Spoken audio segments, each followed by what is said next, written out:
मियाँ जिनों से खबर शामिल करते हैं। हमारे ब्यूरो चीफ चौधरी हज़र हयात कख चौधरी गुलाम फरीद कख इंतकाल कर गए।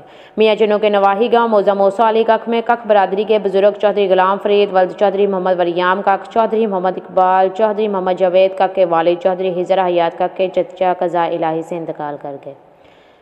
आज 4 बजे इनके आबाई गांव मौजा अली कख में इनकी नमाज जनाजा अदा की गई, जिसमें कख बरादरी के अलावा आला सियासी समाजी शख्सियात ने शिरकत की, जिसमें चौधरी हक नवाज कख चौधरी जफ़र इकबाल कख नंबरदार महन नज़ीर अहमद खराज चौधरी मोहम्मद मनशा कख चौधरी कमर जमान कख नवाब असदुल्ला खां मोहम्मद उस्मान कख मलक शाहिद अमान चौधरी मोहम्मद अशरफ सखूपीर मोहुद्दीन चिश्ती साहब ने शिरकत की और मौलाना मनीर अहमद ने दुआए मगफरत करवाई। इनको इनके आबाई गाँव कब्रिस्तान बालाबम में इनकी तदफीन की गई। हमारी दुआ है कि चौधरी गुलाम फरीद का को अल्लाह ताला जन्नत अल फिरदौस में आला मुकाम अता फरमाए और इनके लवाहिकीन को सब्र जमील अता फरमाए।